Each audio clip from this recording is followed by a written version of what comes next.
Hello मेरे प्यारे बच्चों।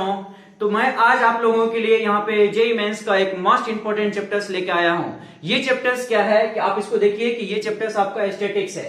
अभी हम यहाँ पे स्टैटिक्स के बारे में बात करेंगे। तो यहाँ से जेई मेंस में आपको 1 क्वेश्चंस पूछे जाएंगे और ये 1 क्वेश्चंस आप ये समझ सकते हैं कि बहुत ही आसान होने वाला ये एक हलवा चैप्टर्स है। आप इस चैप्टर्स को 9th में भी पढ़ा था, 10th में भी पढ़ा था, 11th 12th में भी पढ़ा है बच्चों। तो ये आपके लिए बिल्कुल भी नया नहीं है, आप इसके बारे में पहले से जानते हैं। लेकिन जेई मेंस के जो क्वेश्चंस पूछने का टेक्निक होता है, थोड़ा सा तरीका होता है, वो थोड़ा सा अलग होता है। आपने जो अभी तक सब्जेक्टिव टाइप में पढ़ा है चीजों को, उससे थोड़ा सा डिफरेंट होता है बच्चों। तो यहाँ पे मैं आज जो आपके सामने डिस्कस करने वाला हूँ ये बहुत ही ज्यादा इंपॉर्टेंट है। आप मिनिमम से मिनिमम टाइम इसको देके यहाँ से आप 1 क्वेश्चन करेक्ट कर सकते हैं बच्चों। तो ये आपके लिए यदि मैं बात करूं इंपॉर्टेंट लिस्ट में कि जेई मेंस के लिस्ट में, तो आप यहाँ पे फर्स्ट या सेकंड नंबर पे इस चैप्टर को रख सकते हैं। पहला नंबर मैं अभी तक मैथमेटिकल रीजनिंग का कंप्लीट लेसन अपने चैनल्स पे अपलोड करा है। यदि बच्चों अभी तक आपने नहीं देखा तो उसको जाके कंप्लीट वे में देखिए। लेसन 1 से लेकर लेसन 7 तक आप उसको नोट्स बनाइए, बहुत ही बेहतरीन तरीके से वहां पे एक्सप्लेन करा गया चीजों को और बहुत ही मजा आने वाला। यदि आपने अभी तक नहीं देखा तो उसको जाके सबसे पहले एक बार देखिएगा, ठीक है। और मैं आज जो यहाँ पे आपके सामने एक लेसन लेके आया हूँ, ये हमारा सबसे पहली बात तो एस्थेटिक्स है और एस्थेटिक्स में मैं पार्ट 1 लेके आया हूँ बच्चों।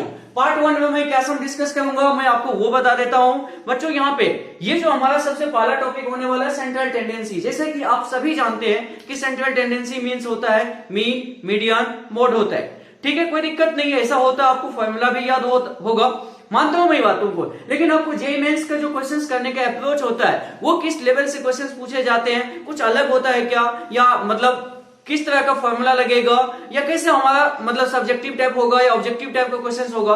पहली बात तो आपको ये पता है बच्चों कि जेई मेंस तो ऑब्जेक्टिव पैटर्न पे एग्जाम होती है। बहुत ज्यादा जो लेंथी वाले क्वेश्चंस करते थे 9th 10th में या 11th 12th में, ऐसे क्वेश्चंस आपसे यहाँ पे नहीं पूछने वाला। यहाँ पे थोड़ा टेक्निकली क्वेश्चंस पूछेगा, थोड़ा क्वेश्चंस को ट्विस्ट करने की कोशिश करेगा। तो आप इस चीजों को समझने की कोशिश करना बच्चों।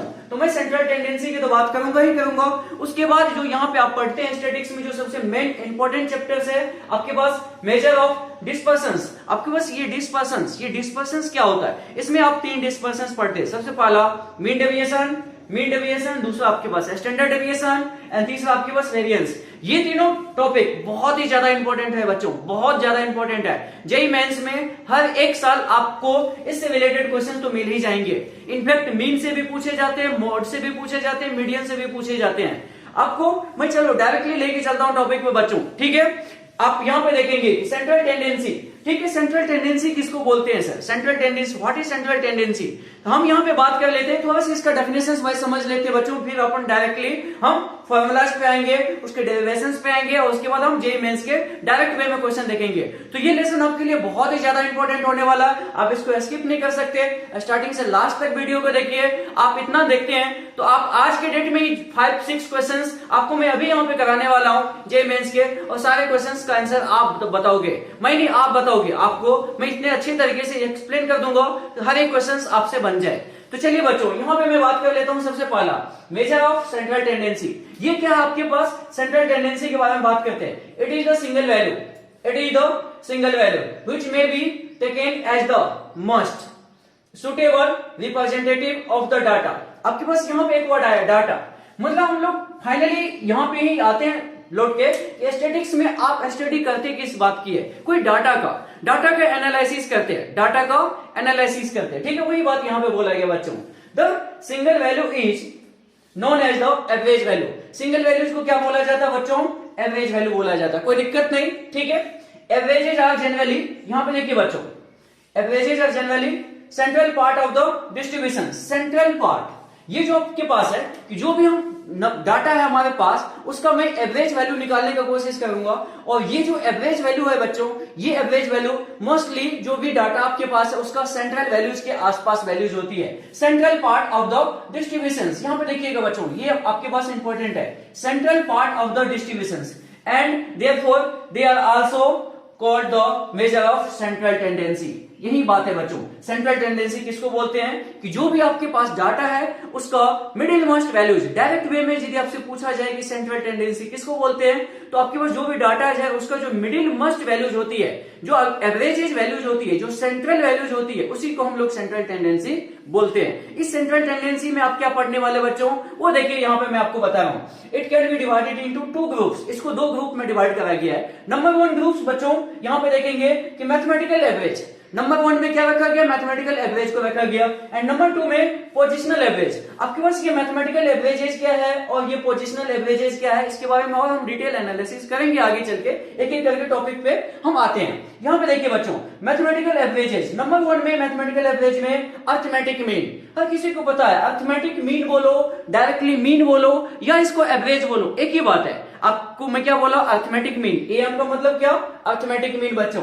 जीएम का मतलब क्या होता है, ज्योमेट्रिक मीन। एचएम का मतलब क्या होता है, हार्मोनिक मीन। जैसा कि अपने सीक्वेंस सीरीज में पढ़ा है, 10th क्लास में भी तो आपको पढ़ने के लिए ये अर्थमेटिक से रिलेटेड बात है, ठीक है। आपने 11th में तो arithmetic mean, geometric mean, harmonic mean सब ने पढ़ा कि ये तो JEE mains point of view से भी इंपॉर्टेंट है। डायरेक्टली क्वेश्चंस पूछ दिए जाते हैं कि अर्थमेटिक मीन से रिलेटेड, ज्योमेट्रिक मीन से रिलेटेड, हार्मोनिक मीन से रिलेटेड सीक्वेंस सीरीज चैप्टर्स में। तो स्टैटिक्स में भी ऐसा होता है क्या, हाँ क्वेश्चन तो बिल्कुल पूछे जा सकते हैं और पूछा गया। इनफैक्ट आपको मैं बताऊंगा 1 नहीं 2 नहीं 4 5 क्वेश्चंस अभी तक मतलब ऑलमोस्ट यहां से आ चुका है। तो ये टॉपिक भी आपके लिए बहुत ही ज्यादा इंपॉर्टेंट होने वाला है बच्चों। तो ठीक है, सबसे पहला मैथमेटिकल एवरेजेस। मैं दूसरा बात करता हूं पोजिशनल। पोजीशन के आधार पे हम लोग यहाँ पे डिसाइड करेंगे कि उसका एवरेज क्या होने वाला है। तो उसमें नंबर 1 आता है मीडियन, नंबर 2 आता है आपके पास मॉड। ठीक है बच्चों, तो ये आपके पास था यहाँ पे कि हम जो भी हमारे पास सेंट्रल टेंडेंसी है उसको 2 कैटेगरी में डिवाइड करा गया है। नंबर 1 कैटेगरी था हमारा mathematical averages and number 2 category था हमारे पास पोजिशनल एवरेजेस। कोई दिक्कत बच्चों, ये सब आप बहुत अच्छे से पहले से समझते हैं। आपके पास जो डायरेक्टली जो अर्थमेटिक मीन होता है, हम लोग इसको डायरेक्ट वे में मीन भी बोल देते हैं। ठीक है, आपने पहले से पढ़ रखा है कि मीन क्या होता है, मीडियन क्या होता है, मॉड क्या होता है। यदि आपने भूल गया होगा कि काफी टाइम हो गया सर, 10th में पढ़ा था, 9th में पढ़ा था, मतलब याद नहीं आ रहा है, रिकॉल नहीं कर पा रहा हूं कि उसका क्या फॉर्मूलाज होता था, मतलब कैसे उसको निकालते थे, तो मैं सब बात करने वाला हूं यहाँ पे। आप बस लास्ट तक बने रहिए, आपको सब समझ में लगेगा। बहुत ही इंटरेस्टिंग तरीके से और बहुत ही शॉर्ट ट्रिक से मैं यहाँ पे आपको क्वेश्चंस करके दिखाऊंगा जेईई मेंस के। आप कोई भी क्वेश्चंस यहाँ पे भी मैं ये बोल सकता हूँ विद इन 1 से आपके पास मतलब 1.5 मिनट के अंदर में कोई भी क्वेश्चंस को कर पाएंगे। बहुत ज्यादा यहाँ पे कुछ कैलकुलेशंस करने की जरूरत नहीं होती है, बहुत ज्यादा लेंथी क्वेश्चंस नहीं होता है, आपके पास स्पेस भी कम लगेंगे और टाइम भी कम लगेगा। और 4 नंबर ये आपके पास बोनस दे के जाने वाला है जेईई मेंस में। तो बच्चों जो जेईई एस्पिरेंट 2022 के बच्चे हैं उसके लिए तो ये चैप्टर बहुत बहुत बहुत ज्यादा इंपॉर्टेंट होने वाला है। तो आप इस चैप्टर्स को स्किप नहीं कर सकते, प्रायोरिटी वाइज इसको टॉप पे दे सकते हैं, टॉप पे ये चैप्टर्स रखने वाला है। क्योंकि एक क्वेश्चन यहाँ से आप 1 से 2 घंटे की स्टडी करेंगे और उसमें आपका करेक्ट हो जाता है। इससे ज्यादा बढ़िया तो और कुछ होता नहीं है। ऐसा कोई मैथमेटिक्स में चैप्टर्स नहीं है जहां पे आप 1-2 घंटा पढ़ के क्वेश्चंस कर पाएंगे। ये चैप्टर्स है और मैथमेटिकल रीजनिंग है, ये दोनों चैप्टर्स मैं आपको यहाँ पे एक्सप्लेन कर रहा हूं। इसके आगे भी और जो इंपॉर्टेंट चैप्टर्स होंगे वो भी मैं अपने चैनल पे रेगुलर वे में लाता रहूंगा।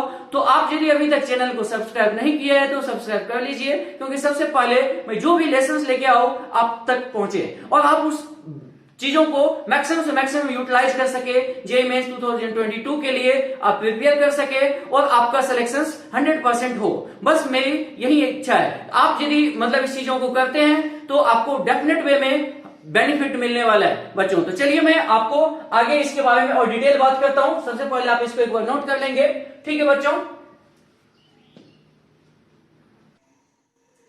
तो बच्चों आपको मैं यहाँ पे अब अर्थमेटिक मीन के बारे में एक्सप्लेन करने वाला हूँ। ये अर्थमेटिक मीन क्या होता है। अर्थमेटिक मीन आपके पास या डायरेक्टली इसको मीन भी बोल सकते हैं अपन, ठीक है। मीन क्या होता है कि यहाँ पे मैं जैसे बात करूं कि आपके पास डाटा की, तो आपको ये पता है कि डाटा हमारे पास मेनली 2 तरीके का होता है। एक होता है अनग्रुप डाटा और एक होता है हमारे पास ग्रुप डाटा। अनग्रुप डाटा मतलब आप डायरेक्टली बोल सकते हैं रैंडम डाटा, ठीक है बच्चों। ये बात बोल सकते हैं कि आपके पास रैंडम डाटा या अनग्रुप डाटा। नंबर 2 में होता है ग्रुप डाटा। ये ग्रुप डाटा क्या होती है, ग्रुप डाटा की भी 2 कैटेगरीज है आपके पास। ये ग्रुप डाटा हो सकता है डिस्क्रीट वाला हो और हो सकता है ये कंटिन्यूअस वाला हो। आपको मैं दोनों यहाँ पे एक्सप्लेन करने वाला हूं, आपको यहाँ पे दोनों में बता रहा हूं। सबसे पहले मैं यहाँ पे बात कर लेता हूँ कि अनग्रुप डाटा का। ये अनग्रुप डाटा आपके पास है, मतलब ये रैंडम डाटा बोल सकते हैं या डायरेक्टली रो डाटा भी बोलते हैं इसको अपन, ठीक है। If x1 x2 x3 xn आपके पास ये कुछ डाटा है, ये कुछ ऑब्जर्वेशन है, ठीक है। ये कोई आपके पास ऑब्जर्वेशन है x1 x2 x3 xn, ठीक है। देन इसके मीन क्या होते हैं। आप सभी को पता है कि अर्थमेटिक मीन का मतलब एवरेज वैल्यूज होती है या डायरेक्टली मीन वैल्यूज होती है। इसका मतलब क्या होता है कि सिंपली हमारे पास कितना डाटा है सबको मैं ऐड करता हूं, सभी को मैं क्या करता हूँ, ऐड करता हूँ, और ऐड करने के बाद टोटल नंबर ऑफ डाटा से मैं डिवाइड कर देता हूँ, तो यही हमारा मीन कहलाता है। सबको पता है, ये तो आप बहुत पहले से सीख रखा है, कोई दिक्कत नहीं बच्चों, ठीक है। अब बात आती है यहाँ पे क्या मीन है, इसको कोई रिप्रेजेंटेशन, कोई सिंबल्स होगा, तो आपको ऐसा तो कोई फिक्स नहीं है, आप चेंज कर सकते हैं अपने अकॉर्डिंग, कुछ भी बोल सकते हैं, बट एक स्टैंडर्ड बुक्स में या स्टैंडर्ड जगह पे जो या जेई मेंस में जो यूज करा जाता है सिंबल्स, आप इसको एक्स बार से भी रिप्रेजेंट कर सकते थे या इस म्यू से भी रिप्रेजेंट कर सकते हैं। ये दोनों सिंबल्स जनरली देखा जाता है। आपको यहाँ पे इक्वल टू पी लिखना है तो पी लिख लीजिए, ऐसा कोई दिक्कत नहीं है कि मीन में बस यही बात होगा, मैं ये इक्वल टू पी बोलूंगा, जहां पे मेंशन कर दूंगा कि P is the mean of this observation, तो कोई दिक्कत नहीं, वो भी चलेगा, लेकिन ये दोनों स्टैंडर्ड सिंबल्स है, तो बच्चों बस इतना ध्यान देना है। कैसे निकालते हैं मीन, एक बार देख लीजिए, जितना भी डाटा है सबको आप ऐड करा और उतना नंबर से डिवाइड कर दिया। जैसे मान लीजिए आप क्लास में 25 स्टूडेंट्स है और सभी ने एग्जाम दिया, ठीक है, 100 मार्क्स का एग्जाम लिया, मान लो कि मैथ्स पेपर का 100 मार्क्स का एग्जाम लिया, किसी बच्चे का 20, किसी का 30, किसी का 70, एटसेट्रा एटसेट्रा, ऐसे कुछ मार्क्स आ रहे हैं, ठीक है। मैं बोलता हूं कि मतलब एवरेज मार्क्स बताओ ना क्लास में कितना आया, तो आप ये बोलेंगे सभी मार्क्स को ऐड कर देंगे और कितना नंबर है स्टूडेंट था डिवाइड कर दीजिए, ऐसा कुछ, तो वहां से आपके पास जो मिडिल वैल्यू जो आ रहा है उसका, या मतलब आप ये बोल सकते थे कि एवरेज वैल्यू जो आ रही है वही तो हमारा मीन होता है। सिंपल है, कोई दिक्कत वाली बात ही नहीं, यहाँ पे सबको ऐड करते टोटल नंबर से डिवाइड करते। एन क्या था, टोटल नंबर ऑफ ऑब्जर्वेशंस या टोटल नंबर ऑफ डाटा। कोई दिक्कत बच्चों नहीं, चलिए आगे बात करते हैं। अगला बात, arithmetic mean of discrete group data. ये जो आपके पास ग्रुप डाटा है, मैं क्या बोला, ग्रुप डाटा दो तरीके का होता है, इसमें भी नंबर 1 में डिस्क्रीट वाला पार्ट और नंबर 2 में हम बात करेंगे कंटिन्यूअस वाला पार्ट। कंटिन्यूअस क्या है और आपके पास ये डिस्क्रीट क्या है, इसके बारे में भी समझिए पहले। जैसे मान लीजिए आपके पास ऐसा कोई डाटा है, आप यहाँ पे बात समझना कोशिश करना, if x1 x2 x3 dot dot xn be n data, आपके पास टोटल कितने डाटा है यहाँ पे x1 से लेके xn तक, ठीक है। और ये जो डाटा है इसके यहाँ पे फ्रीक्वेंसी भी दिया है कि आपके पास मान लीजिए कि कोई एक x1 डाटा है, इसके फ्रीक्वेंसीज आपके पास कितना f1, दूसरा आपके पास x2 डाटा है, फ्रीक्वेंसीज f2, x3 डाटा है उसका frequencies f3 dot dot dot xn, आपके पास ये एक डाटा है, इसका फ्रीक्वेंसीज कितना है आपके पास fn। ये फ्रीक्वेंसीज का मतलब क्या होता है कि आपके पास ये जो x1 डाटा है कितना टाइम्स हो रहा है, वो फ्रीक्वेंसीज को बोल रहा होता है। जैसे मैं आपको एक एग्जांपल दिया अभी कि आपके क्लास में मान लीजिए 25 स्टूडेंट्स है, 100 मार्क्स का एग्जाम लिया, हो सकता है 50 मार्क्स 4 स्टूडेंट का आ जाए, तो आपके पास 50 मार्क्स वाले का फ्रीक्वेंसीज कितना है, तो 4 है, आप ऐसे बोल सकते हैं, तो वही फ्रीक्वेंसीज है यहाँ पे, कोई दिक्कत नहीं बच्चों, ठीक है। यदि आपके पास ऐसा कोई डाटा है x1 से लेकर xn तक और उसके रिस्पेक्टिव में फ्रीक्वेंसीज भी गिवन होती है, तो हम लोग अरिथमेटिक मीन कैसे निकालते हैं बच्चों, यहाँ पे ध्यान दीजिएगा, कैसे निकालते हैं देयर अरिथमेटिक मीन, एक्स बार बोलो या म्यू बोलो, कोई दिक्कत नहीं। निकालने का तरीका क्या होता है, आपके पास पहला डाटा क्या था x1, उसके रिस्पेक्टिव में फ्रीक्वेंसीज कितना थी f1, तो हम क्या करेंगे x1 और f1 को मल्टीप्लाई करेंगे, ठीक है, हो गया। फिर आपके पास सेकंड डाटा क्या था x2, सेकंड डाटा x2, साथ में हमारे पास फ्रीक्वेंसीज क्या है f2, तो दोनों को मल्टीप्लाई करेंगे x2 f2, ठीक है। उसके बाद x3 f3 डॉट डॉट, आप कहां तक बात करेंगे xn fn तक। आप क्या करोगे, आपके पास डाटा और उसके रिस्पेक्टिव फ्रीक्वेंसीज को मल्टीप्लाई करके ऐड करोगे। जैसे यहाँ पे देखिए बच्चों क्या गया है, क्या है यहाँ पे x1 f1 plus x2 f2 plus x3 f3 dot dot आपके पास xn fn, ये तो मल्टीप्लाई करके ऐड कर दिया। डिवाइड में क्या होता है, यहाँ पे तो टोटल नंबर ऑफ ऑब्जर्वेशन हो गया था, ठीक है, यहाँ पे डिवाइड में क्या होने वाला, तो बच्चों यहाँ पे डिवाइड में आप टोटल नंबर ऑफ फ्रीक्वेंसीज, आपके पास यहाँ पे फ्रीक्वेंसीज क्या आता है f1 f2 f3 dot dot fn, तो ये सभी का सम आप यहाँ पे डिवाइड में लिखने वाले बच्चों। तो ये बात ध्यान दीजिएगा कि आपके पास यहाँ पे नीचे में क्या आने वाला, f1 plus f2 plus f3 dot dot dot fn आने वाला, ठीक है बच्चों। अब ये जो पार्ट है हमारे पास, मान लीजिए कि n डाटा है, 100 डाटा जो होगा, 200 डाटा जो होगा, 500 होगा, मतलब आपके पास तो इतना सब डाटा तो यहाँ पे मैं लिख नहीं पाऊंगा, इसको एक छोटा सा फॉर्मेट में कन्वर्ट करने के लिए समेशंस का यूज करते हैं। जैसे यहाँ पे प्लस वाला पार्ट है तो समेशंस लगता है, आपको पता है, और प्रोडक्ट वाला पार्ट होता तो हम लोग पाई से रिप्रेजेंट करते हैं। ये आपको बेहतर वे में पता है कि सीक्वेंस सीरीज में आपने पहले से पढ़ रखा है, नहीं पढ़ा तो बस एक नॉर्मल सा सिंबल है, कोई दिक्कत नहीं, कोई किसी को कोई दिक्कत वाली बात नहीं। आप समझिए ये समेशंस वाला पार्ट है, तो मैं इसको ये सिग्मा, ये जो सिंबल है किसका बच्चों, सिग्मा का, यहाँ पे लोअर लिमिट होता है, यहाँ पे अपर लिमिट होता है। यहाँ पे क्या लिखा गया बच्चों, देखिए xi fi, इसका मतलब क्या, मैं i की वैल्यू 1 रखूंगा तो आपके पास ये x1 f1 हो जाएगा, फिर i की वैल्यू 2 रखूंगा तो x2 f2 हो जाएगा। और ये सिग्मा का मतलब ही क्या होता है, समेशन, सम कर देना। ठीक है, मैं डिफरेंट डिफरेंट वैल्यूज पुट करूंगा, सबको ऐड करता जाऊंगा, कहां तक बच्चों, n तक। तो ये आपके पास हो जाएगा। डिवाइड में आप यहां पे देखिए f1 से लेके fn तक, इसको भी मैं क्या लिख सकता हूं डायरेक्टली बच्चों, समेशन ऑफ fi। डायरेक्टली क्या लिख सकता हूं, समेशन ऑफ fi। आप ये बोलेंगे कि ये हमारा एक मीन का फॉर्मूला हो गया। क्या फॉर्मूला बच्चों, आप इस बात को 2 बार रिकॉल करिए माइंड में। क्या है बच्चों बताइए, summation of xi fi divided by summation of fi होता है। ठीक है, यहां पे एक बात ध्यान दीजिएगा कि बहुत बार ऐसा होता है कि समेशन ऑफ fi को कैपिटल N रिप्रेजेंट कर दिया जाता है बच्चों। तो आप भी समझ लो, इसको मैं कैपिटल N भी लिख सकता हूं। डिनोमिनेटर में कैपिटल N लिखने का ये मतलब है कि वो समेशन ऑफ fi है। आपको कहीं भी इस तरह का बात दिखे, इसका मतलब ये पार्ट था। कोई दिक्कत बच्चों नहीं ना?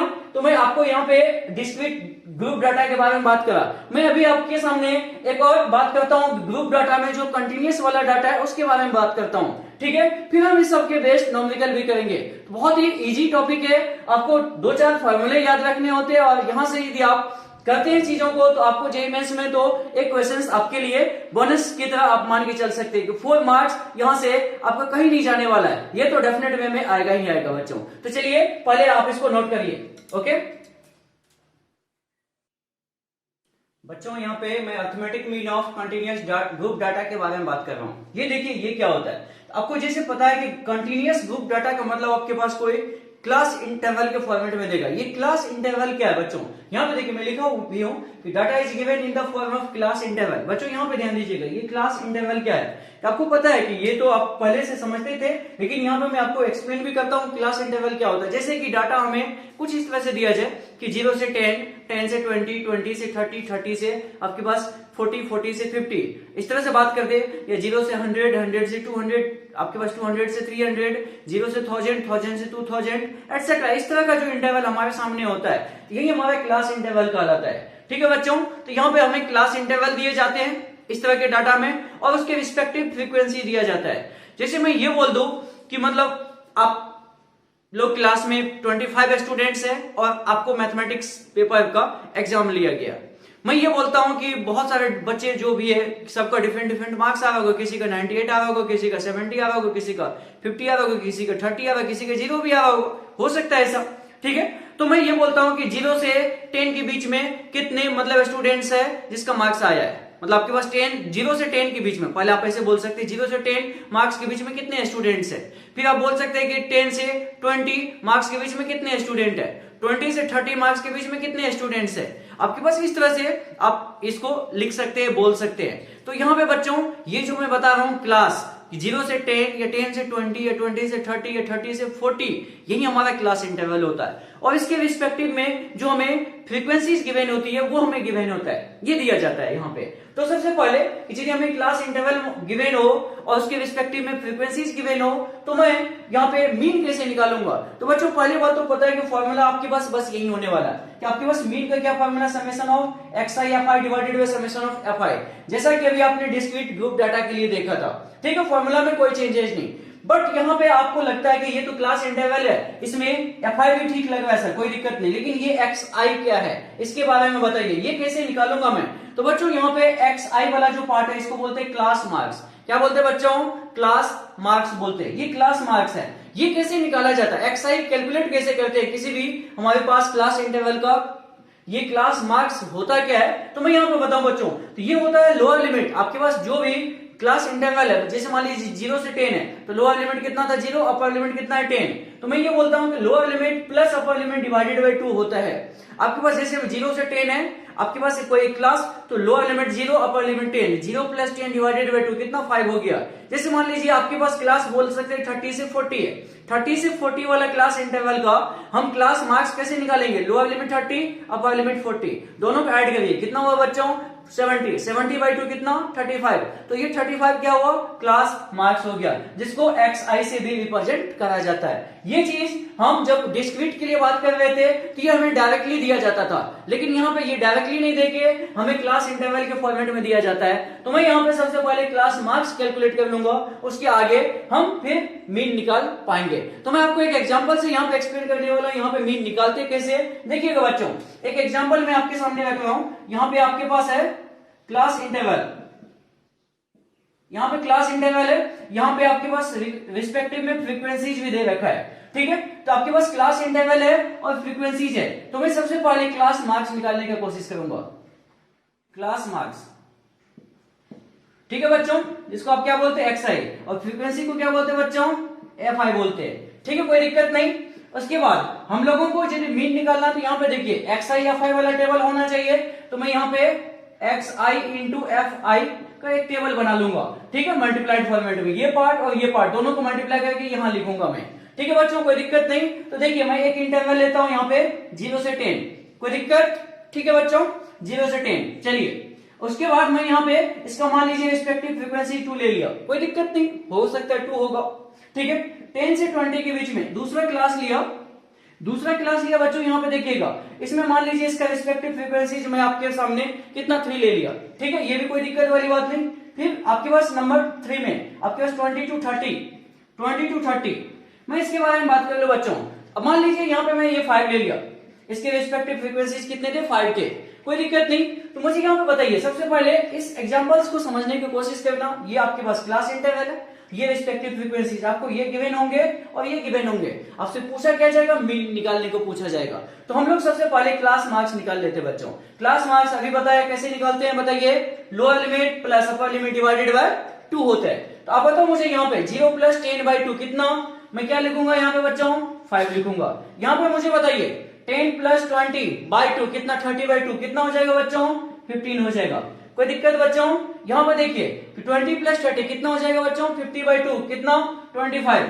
तो ये आपके पास हो गया क्लास मार्क्स हो गया, ठीक है बच्चों। अब मैं यहाँ पे फाइनली इस दोनों को मल्टीप्लाई करूंगा, यहाँ पे देखिए आपके पास ये था FI और ये था XI, दोनों को मल्टीप्लाई करके यहाँ लिखिए, कितना हो जाएगा बच्चों, बताइए मुझे, ये 10 हो जाएगा, कोई दिक्कत, ठीक है। अब यहाँ पे देखिए 3 इंटू 15 कितना बच्चों, 45।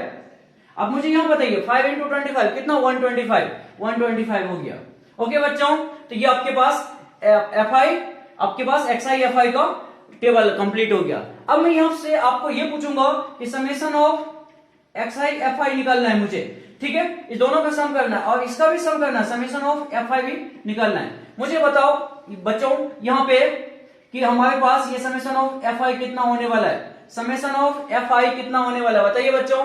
ये आपके पास 2, ये आपके पास 3, 5 और ये आपके पास 5, कितना हो गया बच्चों, 10 हो गया, ठीक है।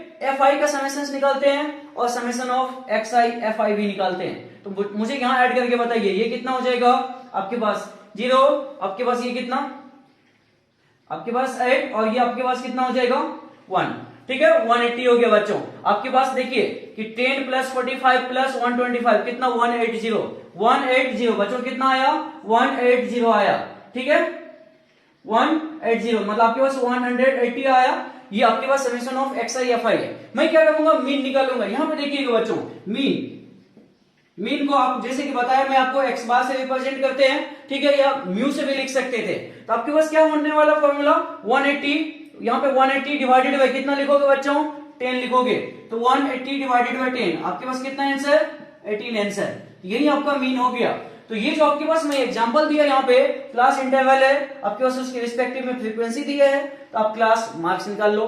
उसके बाद ये वाला टेबल कंप्लीट कर लो। जब मीन निकालना हो तो दिस डिवाइडेड बाय दिस, आप यहाँ पे डिवाइड करेंगे, आपको फाइनल आंसर मिल जाएगा बच्चों। तो यहाँ पे आंसर कितना, 18 आ रहा है। ये एक छोटा सा एग्जांपल था जिससे आपको यहाँ पे मीन निकालने का मैं टेक्निक बता रहा था कैसे निकालते हैं। आपने पहले से पढ़ रखा है कोई बात नहीं, लेकिन एक बार यदि थ्रू आउट देखिएगा तो मतलब यही नहीं, इसके आगे भी बहुत सारी चीजें है, तो वो भी आपका क्लियर हो जाएगा बच्चों। तो सबसे पहले इसको एक बार नोट कर लीजिए, मैं फिर इसके आगे भी डिस्कस करता हूं। नेक्स्ट में देखिए बच्चों, वेटेड मीन, अर्थमेटिक मीन के बारे में बात कर लेते हैं। ये वेटेड अर्थमेटिक मीन क्या होता है, जैसे कि आप यहाँ पे देख रहे हैं कि W1, W2, W3 और WN, W4 आपके पास वेट समझ सकते हैं, कोई दिक्कत नहीं, ऐसा रिप्रेजेंटेशन है। Are the weights assign to the values x1, x2, x3 dot xn। मान लीजिए कोई एक x1 वैल्यूज है जिसकी वेट है W1, x2 की W2, x3 की W3 डॉट xn का WN, ऐसा कुछ वेट्स के बारे में बोला है, ठीक है, respectively. Then the weighted arithmetic mean क्या होगा, वेटेड अर्थमेटिक मीन बच्चों कभी डायरेक्टली क्वेश्चन आ सकता है कि यहां से भी क्वेश्चन दिया जा सकता है कि वेटेड अर्थमेटिक मीन से रिलेटेड क्वेश्चन हमारा है, तो इसको कैसे सॉल्व करेंगे बताइए। एक सिंपल सा क्वेश्चन होगा, बस आप यहाँ पे एक बार ध्यान देने वाली बात है, एक बार थ्रू आउट फॉर्मूला पढ़ लीजिए, बस इतना से हो जाएगा।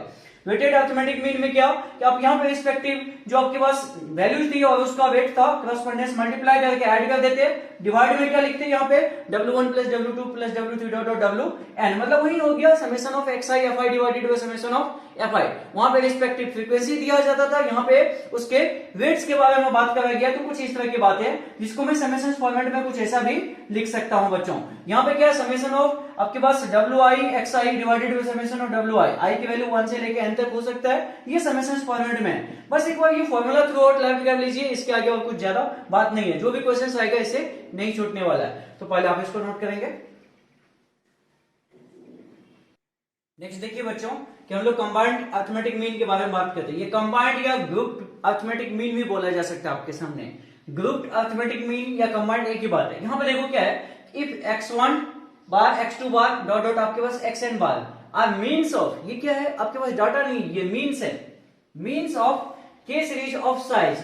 यहाँ पे क्या बोला कि जिसका साइज आपके पास ये n1 n2 n3 dot dot आपके पास n के रिस्पेक्टिवली, देन द मीन आपके पास ये कैपिटल X बार। बच्चों यहाँ पे ध्यान दीजिएगा कि आपके पास डाटा नहीं है, ये उसके मीन्स है, x1 bar x2 bar dot dot xn बार, ठीक है, किसके n1 n2 n3 dot dot आपके पास n के रिस्पेक्टिवली, ऐसा कुछ बोला है। और आपके पास ये फाइनल जो मीन है वो क्या है, x बार है। देन आपके पास ये x बार इक्वल टू आपके पास मीन इक्वल टू क्या होगा बच्चों, यहाँ पे देखिए कि आपके पास n1, ये जो आपके पास है n1 और x1 दोनों को मल्टीप्लाई करिए, n2 x2 बार को मल्टीप्लाई करिए, डैश डैश डैश, आपके पास क्या हो जाएगा, n के x के बार को मल्टीप्लाई करके करस्पॉन्डेंस मल्टीप्लाई करने के बाद ऐड करना है। डिवाइड में मैं ये वाला पार्ट लिखूंगा, ये इसका जो साइज है n1 n2 n3 dot dot आपके पास कितना n के, ठीक है बच्चों। तो ये आपके पास एक फॉर्मूला हो गया, ग्रुप अर्थमेटिक मीन बोलिए या कंबाइंड अर्थमेटिक मीन बोलिए। ये टॉपिक से 2 क्वेश्चंस पूछा है जेईई मेंस में, दोनों क्वेश्चंस कराऊंगा, आप थोड़ा पेशेंस के साथ रहिए कि ये 2 क्वेश्चंस जेईई मेंस में क्या पूछा है, बहुत ही हलवा क्वेश्चंस है, आप बस देखते ही आंसर कर पाएंगे, बस आपको ये फॉर्मूला याद होना चाहिए। इसलिए मैं बोलता हूँ each and every formula important है, चाहे आपने पहले 9th 10th में क्यों नहीं पढ़ा है, उससे रिलेटेड भी डायरेक्टली क्वेश्चंस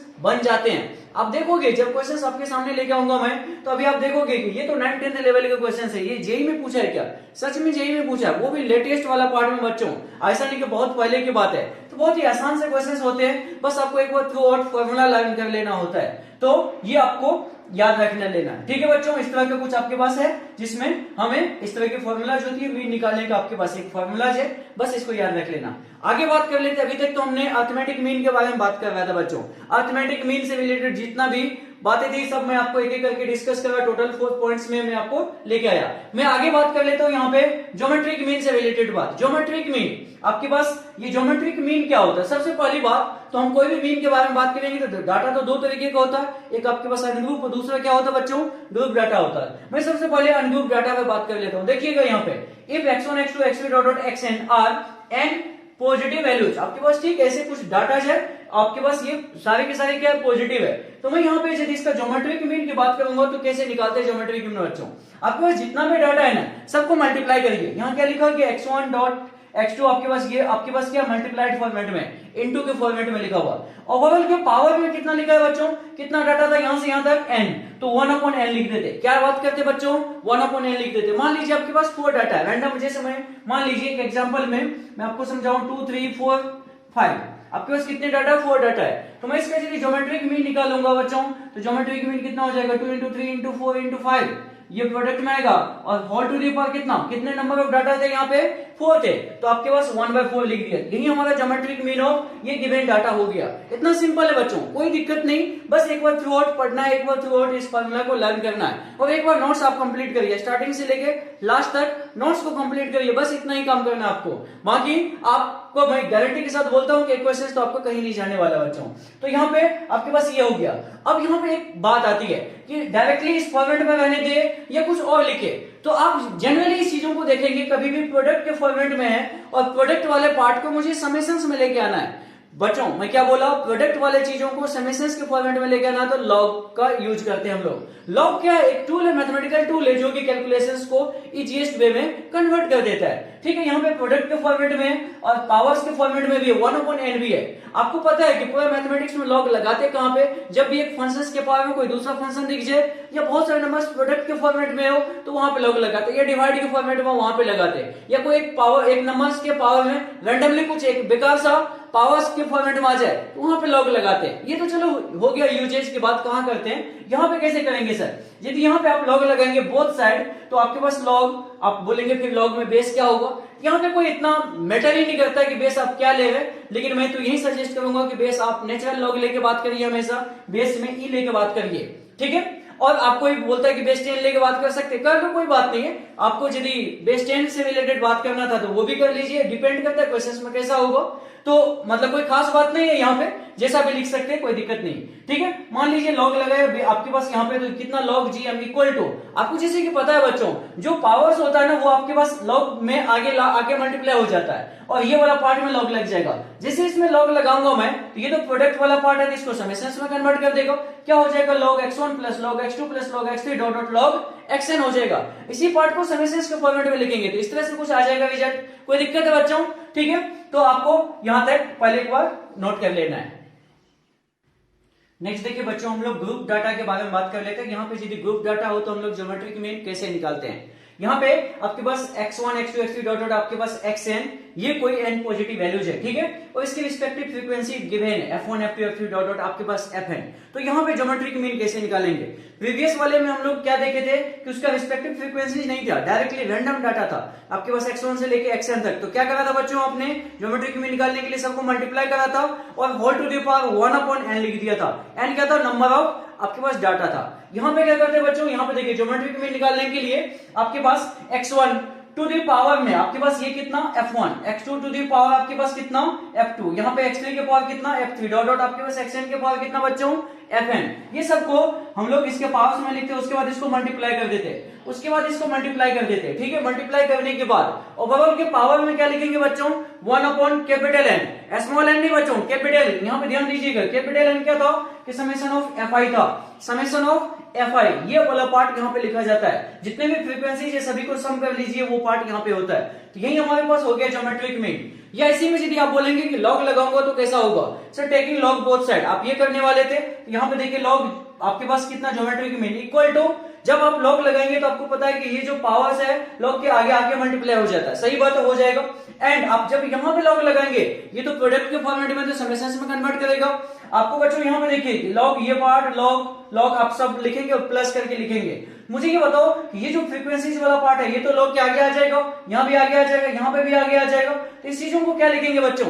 यहाँ पे कुछ इस तरह से समेशन ऑफ i की वैल्यू 1 से लेके n तक fi का मतलब आपके पास i की वैल्यू 1 भी होगा, 2 भी होगा, 3 भी होगा, 4 भी होगा एंड सो ऑन। आपके पास log xi, आपके पास क्या है बच्चों यहाँ पे log xi।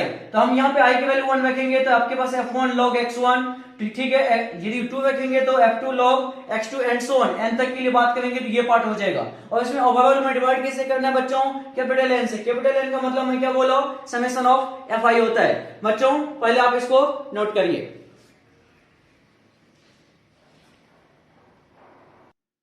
नेक्स्ट देखिए बच्चों, हम लोग हार्मोनिक मीन के बारे में बात कर लेते हैं। ये हार्मोनिक मीन क्या होता है? आप में को यहाँ पे भी मैं सबसे पहले बताऊं कि आपके पास ये अनग्रुप डाटा के लिए क्या होगा, ग्रुप डाटा के लिए क्या होगा। देखिए दोनों फॉर्मूलाज क्या होता है। If x1 x2 x3 dot dot xn are n non zero values, then आपके पास हार्मोनिक मीन इक्वल टू बच्चों क्या होगा कि आपके पास n, आपके पास ये स्मॉल n क्या था?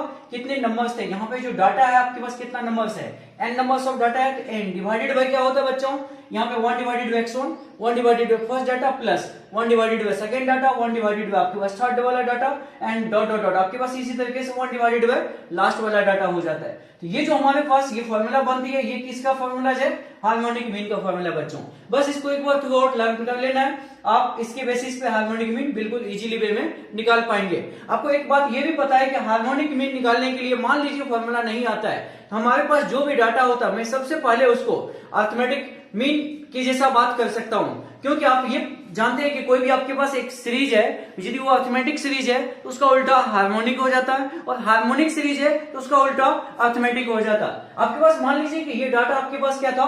x1 से लेकर xn तक हार्मोनिक में था, ठीक है। मैं ये बोलता हूं कि मैं इसको अरिथमेटिक में कन्वर्ट करूं तो क्या करेंगे? इसका रेसिप्रोकल ले लेंगे।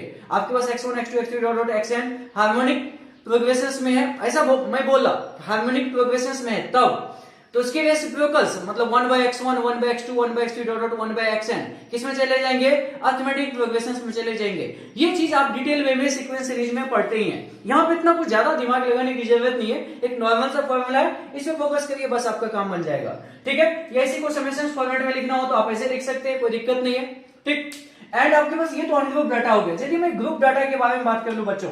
ग्रुप डाटा में आपको पता है कि फ्रीक्वेंसीज दिए होते हैं, जैसे x1, x2, x3 dot dot xn, आपके पास टोटल n डाटाज है, n वैल्यूज है, और उसके रिस्पेक्टिव फ्रीक्वेंसीज भी मालूम है। तो यहाँ पे इसका हार्मोनिक मीन क्या होगा बच्चों, यहाँ पे देखिएगा हार्मोनिक मीन इक्वल टू क्या, ये आपके पास कैपिटल एन, बच्चों यहाँ पे ध्यान दीजिएगा, यहाँ पे स्मॉल एन था, यहाँ पे कैपिटल एन है। कैपिटल एन का मतलब आपको पता है कि कैपिटल एन का मतलब क्या होता है, समेशन ऑफ एफ आई, यही बात करते हैं ना बच्चों, समेशन ऑफ एफ आई को कैपिटल एन बोलते हैं। कैपिटल एन डिवाइडेड बाय आपके पास फर्स्ट फ्रीक्वेंसी, यहाँ पे देखिए 1/x1, 1/x2 था, यहाँ पे f1/x1, f2/x2, f3/x3 dot dot xn/fn, ये पार्ट का समेशंस से आप डिवाइड करते हैं, या इसको समेशंस फॉर्मेट में आप ऐसे भी बोल सकते हैं, capital N divided by summation of आपके पास F I divided by X I होता है। ठीक है बच्चों, ये वाला पार्ट आपके पास, तो बस ये फॉर्मूला आपको याद रहे। यदि क्वेश्चंस आता है, एक क्वेश्चंस आपसे यहां से पूछे जाते हैं हार्मोनिक मीन से रिलेटेड, ज्योमेट्रिक मीन से रिलेटेड, अरिथमेटिक मीन से रिलेटेड, तो डेफिनेट वे में आपको क्वेश्चंस गलत होने वाला नहीं है। बस एक बार थ्रू आउट फॉर्मूला को लर्न करना है, एक बार फॉर्मूला को नोट करना है अच्छे से, आप उसके बाद क्वेश्चंस करेक्ट कर पाएंगे। आप बोलेंगे क्वेश्चंस आता है क्या, सबके दिमाग में ये होता है कि यहां से भी क्वेश्चंस आते हैं क्या, ये पार्ट से हमने तो सुना है सर कि स्टैंडर्ड डेविएशन से मीन डेविएशन से आते हैं, यहां से भी क्वेश्चंस आते हैं बच्चों। मैं आपको अभी बता रहा हूं ना, आपके 6-7 क्वेश्चंस अभी मैं कराऊंगा, टोटल के टोटल क्वेश्चंस ये मेंस में पूछा गया, वो भी लेटेस्ट वाला पार्ट में। तो बच्चों आप इसको स्किप नहीं कर सकते, ये बहुत ही ज्यादा इंपॉर्टेंट है, एक एक फॉर्मूला लर्न करके जाना है। क्या पता कि अभी देखिए ना इतना सारा सेक्शन में एग्जाम हो रहा है, जैसे आपके पास इस बार जैसे पता है कि जेईई मेंस 2022 में 2 ही फेज में एग्जाम होगा, तो 6 दिन पहला एग्जाम होगा, तो मतलब 2 शिफ्ट में है, तो 12 पेपर यहाँ पे और 12 सेकंड में, टोटल 24 पेपर्स बनेंगे। 24 पेपर्स में किस पेपर में क्या क्वेश्चंस दे देगा ये तो कोई गारंटी नहीं है बच्चों। हम ये नहीं बोल सकते कि ये पार्ट इंपॉर्टेंट है, सारे इंपॉर्टेंट आपके लिए, सब पढ़ के जाइए, एक क्वेश्चंस जहां से भी पूछे आपसे बस बनना चाहिए। तो हम ये नहीं छोड़ सकते कि ये नहीं पढ़ना, ये नहीं पढ़ना, ये नहीं पढ़ना, सारे इंपॉर्टेंट है बच्चों, ध्यान दीजिए, सभी टॉपिक्स इंपॉर्टेंट है, क्योंकि बहुत सारे सेक्शंस में पेपर होने वाले, बहुत सारे अलग अलग सेट में पेपर बनता है, तो क्वेश्चंस नया कहां से क्रिएट करेंगे। ठीक है, तो मतलब कोई ना कोई टॉपिक तो है जिससे क्वेश्चंस बनाया जा सकता है। तो ऐसे भी देखा गया है, जैसे लास्ट ईयर भी जेईई मेंस में जो टॉपिक से कभी क्वेश्चंस नहीं आता था, वहां से क्वेश्चंस पूछ दिया गया है। तो आप कोई टॉपिक को छोड़ नहीं सकते हैं, जिसका वेटेज कम मानते थे आप, उससे क्वेश्चंस आ गया है, तो आपके लिए सारे इंपॉर्टेंट है। तो चलिए बच्चों, ये तो आपके पास थ्योरेटिकल पार्ट हो गया। मैं अभी यहाँ पे एक एक करके क्वेश्चन समझाने वाला हूं, बहुत ही बेहतरीन तरीके से आपको यहाँ पे समझ में लगेगा। तो पहले आप इसको नोट कर लीजिए, मैं फिर कुछ न्यूमेरिकल्स यहाँ पे डिस्कस कर रहा हूं। देखिए बच्चों, मैं आपके लिए यहाँ पे 2019 जेईई मेंस का नंबर 1 क्वेश्चन लेके आया हूँ। यहाँ पे ये जो क्वेश्चन है, क्या क्वेश्चन बोलता है, आप इसको पढ़ ले देखते हैं। आपके पास यहाँ पे देखिए, if for some x belongs to r, क्या बोल रहा है, if for some x belongs to r the frequency distributions of the marks obtained by 20 students in a test। आपके पास कोई एक टेस्ट हो रहा है, उसमें 20 स्टूडेंट्स कोई एग्जाम दिया, उसमें कैसे मार्क्स आ रहा है वो यहाँ पे डिस्ट्रीब्यूट करा गया है। आपके पास यहाँ पे देखिए, ये टेबल में क्या है, सबसे पहले मार्क्स आपके पास कितना 2, 3, 5, 7 ऐसा कुछ बोला है, और इसके फ्रीक्वेंसीज कुछ ये वेरिएबल्स के फॉर्मेट में दिया बच्चों। वेरिएबल्स क्या है, नंबर 1 में देखिए x+1 का होल स्क्वायर, यहाँ पे 2x - 5, x² - 3x and x। तो आपसे पूछ रखा है then find mean of the marks is, इसके मार्क्स के मीन क्या होंगे बच्चों। बहुत ही इजी क्वेश्चन है, 2019 जेईई मेंस में क्वेश्चन पूछा था। आपको मैं यहाँ पे बता दूं तो मीन निकालने का सबसे सिंपल सा तरीका होता है summation of xi fi divided by summation of fi। बच्चों आपको ये तो पता है कि मार्क्स का मतलब क्या है, ये आपके पास xi वाला पार्ट है, और ये आपके पास फ्रीक्वेंसी का मतलब fi वाला पार्ट है। तो क्या मैं इसको डायरेक्टली मल्टीप्लाई कर लूं क्या, नहीं, पहले आप यहाँ पे देखिए कि आपके पास ये जो फ्रीक्वेंसीज की बात है, यहाँ पर तो आपको मेंशन कर दिया ना कितने स्टूडेंट्स है, टोटल 20 स्टूडेंट्स है। सबसे पहले मैं आपको यहाँ पे x की वैल्यू निकालने के लिए बताऊंगा, x की वैल्यूज कैसे निकालेंगे। क्या करोगे बच्चों, सारे फ्रीक्वेंसीज को यदि ऐड कर दोगे किसके इक्वल होना चाहिए, 20 के इक्वल होना चाहिए, जैसा कि यहाँ पे करते हैं अपन। देखिए इसको सॉल्व करते हैं। आपके पास सबसे पहले मैं बोला कि ये x+1 का whole square plus 2x - 5 plus x² - 3x plus x equal to बच्चों कितना 20 हो जाएगा। कोई दिक्कत? ठीक है। आप यहाँ पे देखिए, यदि आप इसको ओपन करेंगे तो आपको यहाँ पे क्वाड्रेटिक मिल जाएगा। क्या क्वाड्रेटिक बनेगा? 2x² प्लस 2x माइनस आपके पास यहाँ पे कितना हो जाएगा बच्चों, मुझे बताइए। इसको भी लेफ्ट साइड ले आएंगे तो ये 24 इक्वल टू 0। आप यहां से 2 कॉमन ले सकते थे, x² plus x minus 12 equal to 0। आपके पास ये क्वाड्रेटिक इक्वेशन बना। और बच्चों आपको क्वाड्रेटिक इक्वेशन सॉल्व करने के लिए आता है। मैं यहाँ पे ये एक्सपेक्ट कर सकता हूँ कि आप इसको सॉल्व कर लेंगे। कितना बनेगा इसका वैल्यूज बता देंगे मुझे। x की वैल्यू बच्चों -4 और 3 दो वैल्यूज आने वाला है। आप मुझे बताइए, ये जो x है आपके पास, x क्या था, यहाँ पे फ्रीक्वेंसीज है, क्या ये वैल्यूज निगेटिव हो सकता है? क्या आप ऐसा बोलेंगे कि आपके पास निगेटिव स्टूडेंट्स का मार्क्स से बनाया, ऐसा बात कर सकते नहीं ना। तो ये वाला पहली बात हो, ये जो निगेटिव आया ये तो रिजेक्ट हो जाएगा बच्चों, इसको आप कंसीडर नहीं करेंगे। इसका मतलब x की वैल्यू कितनी हो गई आपकी? 3 हो गई। जब x की वैल्यू 3 हो गई तो इसके रिस्पेक्टिव में फ्रीक्वेंसीज कितना हो जाएगा बच्चों, मुझे बताइए। फ्रीक्वेंसीज की बात करूंगा यहाँ पे, आपके पास 3 + 1 आपके पास 4, 4 के स्क्वायर कितना आपके पास, ये 16 हो जाएगा। मैं यहीं पे लिख देता हूँ। यहाँ पे मुझे बताइए 3 आपके पास इंटू 2 6, 6 - 5 ये कितना बच्चों हो जाएगा? 1 हो जाएगा। यहाँ पे मुझे बताइए ये पार्ट कितना हो जाएगा बच्चों? 0 हो जाएगा। देखो यहाँ पे पुट करके x की वैल्यू 3, यहाँ पे कितना, तो ये 3 हो जाएगा। ठीक है बच्चों, ये आपके पास था। ठीक है, मेरा फ्रीक्वेंसीज कितना आ गया? फर्स्ट वाला 16, सेकंड वाला कितना 1, थर्ड वाला 0 एंड फोर्थ वाला कितना 3 आ गया। मुझे निकालना क्या है बच्चों? यहाँ पे मीन निकालना है। मीन निकालना है तो आपको जैसे कि पता है कि मीन के लिए फॉर्मूला क्या होती है, बताइए बच्चों क्या होती है?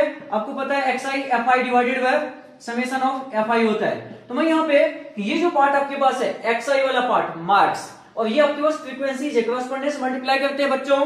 2 और आपके पास 16 कितना हो जाएगा आपके पास? 2 इंटू, मैं यहाँ पे पूरा डिटेल में लिख रहा हूँ, आप चाहो तो डायरेक्टली लिख सकते हैं इस चीजों को। उसके बाद कितना हो जाएगा बच्चों? 3 इंटू 1 प्लस यहाँ कितना हो जाएगा बच्चों? 5 into 0 plus 7 into 3 divided by frequency से मुझे यहाँ पे इसके सम से डिवाइड करने, कितना है बच्चों यहाँ पे बताइए? 16, ये 1 आपके पास, ये 0 और ये 3, कितना हो जाएगा इसका सम? आप यदि यहाँ पे इसका सम करते हैं बच्चों तो ये आपके पास 56 डिवाइडेड बाय 20 हो जाएगा। 56 डिवाइडेड बाय 20 आप इसको डिवाइड करेंगे तो आपके पास कितना? 2.8 आ जाएंगे बच्चों। ये 2.8 आपका आंसर। तो 2.8 आंसर। देखिए कितना सिंपल सा क्वेश्चन है, बस आपको 1 मिनट लगने वाला है यहाँ पे। ये जो फ्रीक्वेंसी था सबका सम करेंगे तो कितना 20 आया। देखिए इक्वल टू 20 का, यहाँ से x की वैल्यू निकला, दो वैल्यूज निकला।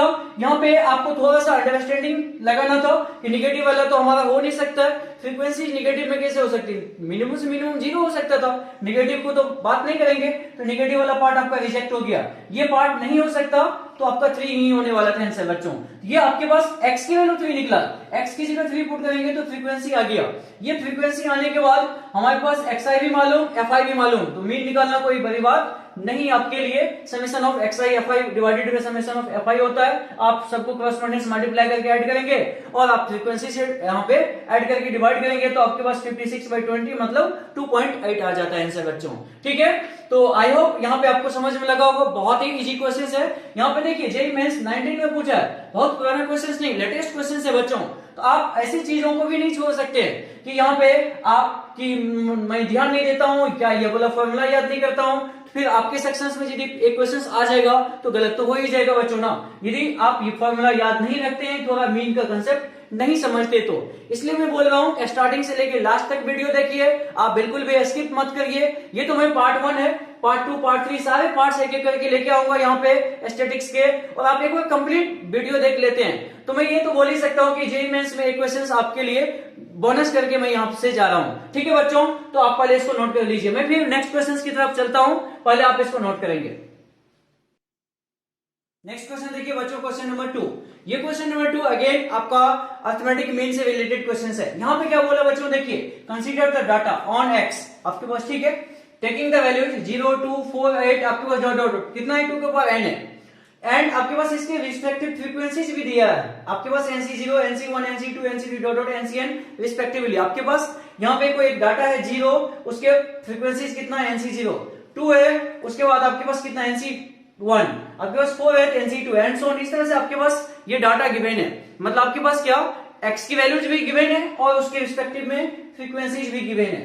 देन आपसे क्या पूछा है, if the mean of the data is, आपके पास ऑलरेडी मीन दे दिया यहाँ पे, बच्चों यहाँ पर देखिए 728 डिवाइडेड बाई 2 के पावर n, ये मीन दे रखा है, तो इसमें जो n वर्ड यूज हो रहा है ये पूरे क्वेश्चंस में, ये n क्या है यही आपसे पूछा है, देन n इज क्या होने वाला। ये क्वेश्चन देखिए बच्चों 2022 का है आपका जेईई मेंस का, तो बहुत ही लेटेस्ट वाले क्वेश्चंस मैं यहाँ पे आपके सामने रख रहा हूँ। आप बोलेंगे इस तरह के क्वेश्चंस भी आते हैं क्या? बिल्कुल आते हैं बच्चों, आप इसको स्किप नहीं कर सकते हैं। तो चलिए ये क्वेश्चन स्टार्ट करते हैं। आप मुझे बताइए कि सबसे पहले हमें क्या दिया है, यहाँ पे x की वैल्यू दे दिया है। x की वैल्यू देने का मतलब मैं यदि बात करूं, इसके सॉल्यूशंस वाइज बात करूं तो क्या हो जाएगा बच्चों, देखिए सबसे पहले तो आप एक टेबल बना लीजिएगा xi, उसके बाद ये क्या है फ्रीक्वेंसीज वाला टेबल, ठीक है।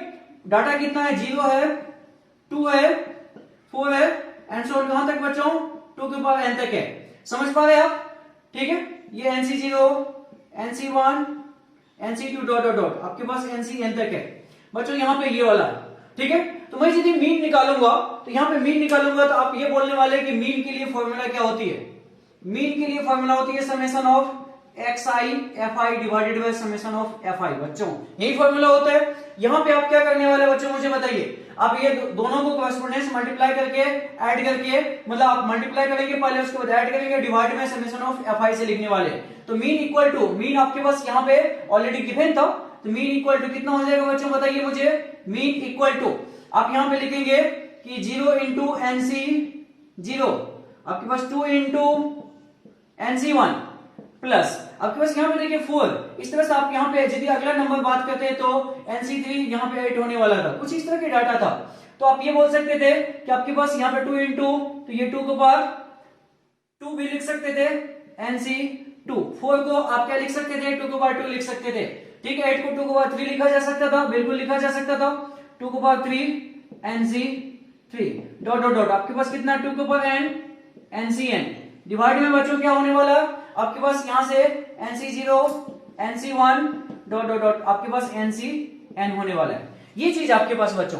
अब यहाँ पे चलो ये तो 0 हो गया हमारा, इसका कोई दिक्कत नहीं है। इधर वाला पार्ट आप ध्यान से देखिए, इसके बदले में क्या लिखेंगे, तो मैं आपको यहाँ पे एक बाइनोमियल थ्योरम से रिलेटेड बात कर रहा हूँ। सबसे पहली बात तो आप ये NC0 NC1 NC2 dot dot NCn इसके बारे में आप समझते हैं क्या, यदि नहीं समझते तो मैं बता दूं, ये है बाइनोमियल कोएफिशिएंट। अब देखिए यहाँ पे हाई क्वेश्चन स्टैटिस्टिक्स का मीन पूछा है आपसे, बट यहाँ पे बाइनोमियली कंसेप्ट को यूज कर लिया है, तो क्या हम नहीं कर सकते क्या, जेईई मेंस में या आईआईटी में तो यही होता है बच्चों कि 2-3 चैप्टर्स को एक साथ मिक्स कराया जाता है। तो क्या आप ये बोला क्वेश्चंस आप छोड़ देंगे क्या, बाइनोमियल नहीं पढ़ा तो नहीं करेंगे क्या, बेसिक आइडिया तो होना ही चाहिए आपको, नहीं है तो मैं बताता हूँ आपको। देखिएगा बच्चों यहाँ पे मैं आपके सामने एक एक्सपेंशन लिखा 1 plus x to the power n का एक्सपेंशन, सभी लोगों को आता है बच्चों, बताइए क्या होता है। आप इसको लिखते हैं NC0 plus NC1x NC2x square dot dot dot आपके पास NCn x to the power n।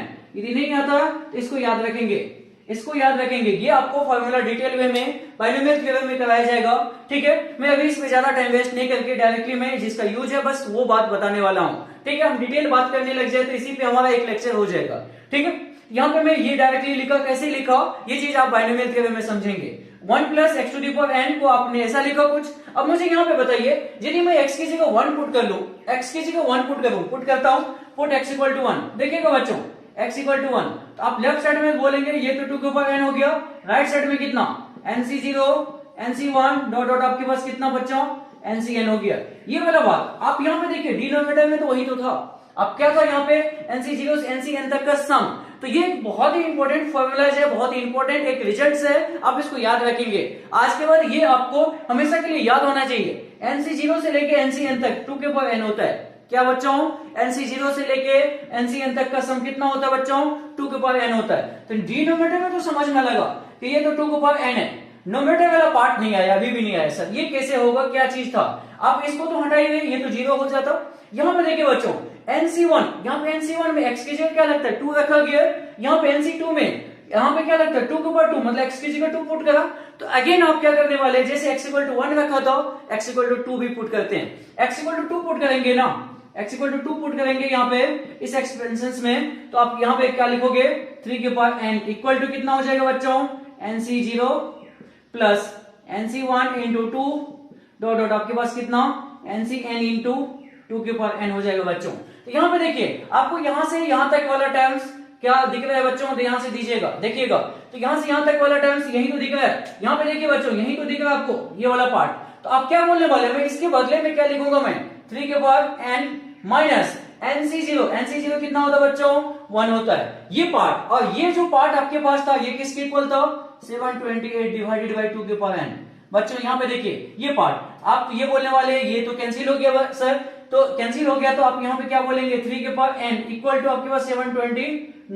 n की वैल्यू कितना हो जाएगा बच्चों, 6 हो जाएगा। तो यही आपका आंसर हो गया। n क्या वैल्यू ही तो पूछा था, थोड़ा सा तो दिमाग लगाना पड़ेगा। जेईई मेंस में एक क्वेश्चन आपसे पूछा गया है, यहाँ पे सबसे पहली बात तो अरिथमेटिक मीन से रिलेटेड जो फॉर्मूला वो पता होनी चाहिए, उसको कैसे लिखा ये पता होना चाहिए। अब बात यहाँ पे एक देखिए, थोड़ा सा क्वेश्चन को अच्छा किया कि आपके पास ये बाइनोमियल वाला कंसेप्ट यहाँ पे लाके रख दिया। हर किसी को पता होता है, यदि आपने बाइनोमियल अभी तक नहीं पढ़ा तो कोई नहीं, यदि पढ़ा होता तो ये बात आप डायरेक्ट वे में लिख सकते थे, इतना टाइम वेस्ट करने की जरूरत नहीं थी सर। आप डायरेक्ट वे में NC0 से लेकर NCN तक का रिजल्ट 2 के पावर n होता है, ये रिजल्ट है बहुत स्टैंडर्ड रिजल्ट है, याद रख सकते हैं आप, रखिए, यदि नहीं पता तो अभी से रख लीजिए याद। एंड ये टर्म्स कैसे निकाला इसको ध्यान दीजिएगा, यदि आप इस एक्सपेंशन में x की जगह 2 पुट करते हैं तो कितना आता है, आप एक बार रख के देखो, आपको यदि लगता है कि नहीं समझ में आया कुछ, आप एक बार पुट करके देखिए, मैं बोलता हूं आप रखो, x की जगह 2 रखो, फिर आपको दिखेगा इधर तो 3 के पावर n हो गया और राइट साइड में NC0 NC1 2 के पावर 1, NC2 2 के पावर 2 होता, ठीक है, NC3 2 के पावर आपके पास 3 होता, डॉट डॉट डॉट NCN 2 के पावर n तक जाता। मुझे यहाँ पे यहां से जरूरत है NC1 वाला पार्ट से, ये टर्म्स नहीं चाहिए, ये नहीं चाहिए तो इसको लेफ्ट साइड लेके आ गया और लेफ्ट साइड लाने पे NC0 कितना होती है बच्चों, 1 होती है। ये पार्ट आपका मीन निकाला आपने यहाँ पे, लेकिन ऑलरेडी क्वेश्चन में गिवन था मीन ये होती है, ये दिया है आपके पास, ये गिवन है, तो मैं दोनों को इक्वेट करूंगा तो ये टर्म्स कैंसिल हो जाएगा और इसके इक्वल ये करूंगा तो आपके पास 3 के power n equal to 729 means n equal to कितना बच्चों, 6 हो गया। तो यही आपका इस क्वेश्चन का आंसर हो गया। तो बच्चों ठीक है, आपको मैं उम्मीद कर रहा हूं कि समझ में लगा होगा। थोड़ा सा बाइनोमियल का यूज है, कोई दिक्कत नहीं, कोई ज्यादा लोड लेने की जरूरत नहीं, आप बिंदास होकर क्वेश्चंस को करिए, बस बहुत ही मजा आने वाला है। हम लोग नेक्स्ट क्वेश्चंस की तरफ चलते हैं। सबसे पहले आप इसको नोट कर लेंगे। नेक्स्ट क्वेश्चन देखिए बच्चों, क्वेश्चन नंबर 3, आपको ये भी जेईई मेंस 2002 में क्वेश्चन पूछा गया है। यहाँ पे ये क्वेश्चन सबसे पहले आप एक बार रीड करो, क्या है question, in A class of 100 students, ठीक है, टोटल कितने स्टूडेंट्स है यहाँ पे, 100 स्टूडेंट्स है।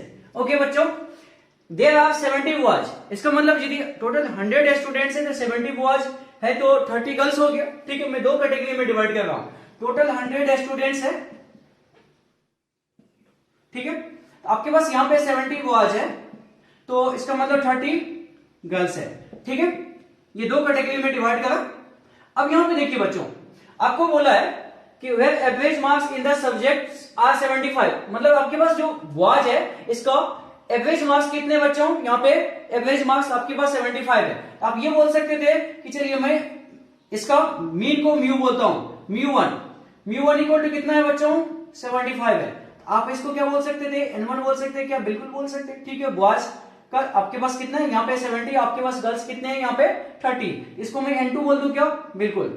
आप यहाँ पे मुझे बताइए क्या ये म्यू2 के बारे में पूछा है क्या क्वेश्चन, इसी के बारे में तो पूछा है। यहाँ पे देखो एवरेज मार्क्स ऑफ गर्ल्स, तो यही तो हमसे पूछा है, तो ये बात करा है। लेकिन एक बात यहाँ पे है कि कंप्लीट क्लास का जो मतलब हमारा एवरेज है वो कितना है, तो आपको x बार ये गिवन है, ये 72 है।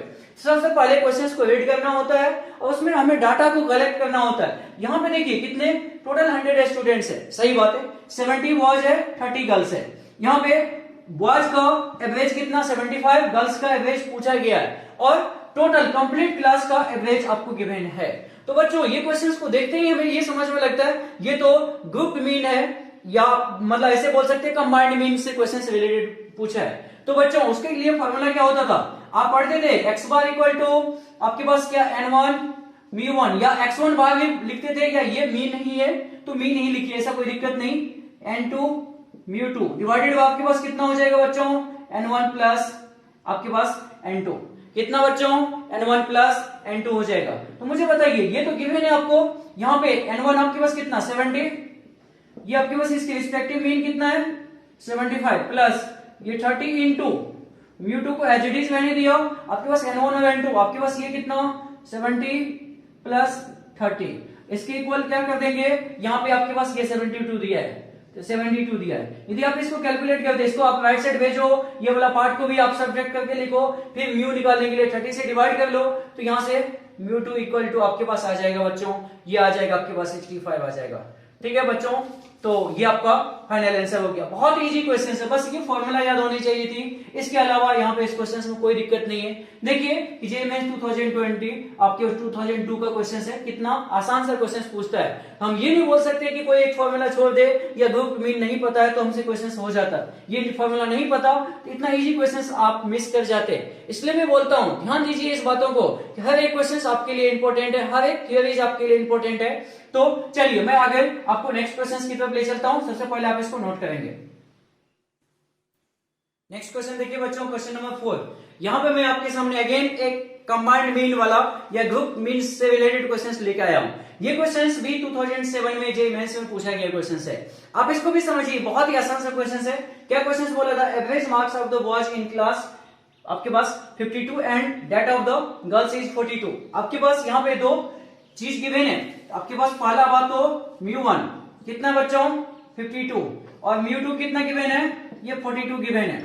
आप ये बोलेंगे कैपिटल एक्स बार, यहाँ पे देखिए क्वेश्चन में बच्चों कितना है, यहाँ पे 50 है, ये 50 गिवन है। आपके पास ये था बॉयज और ये आपके पास गर्ल्स, कुछ ऐसी बात है, ठीक है। इसका नंबर्स और इसके नंबर्स से रिलेटेड यहाँ पे कोई इंफॉर्मेशन नहीं दिया, लेकिन आपको कंबाइंड मीन दे दिया है, कंबाइंड मीन गिवन है। मुझे सबसे पहली बात तो मैं मीन के लिए सीधी बात करूंगा, मीन के लिए मैं फॉर्मूला लिखने वाला हूं यहाँ पे।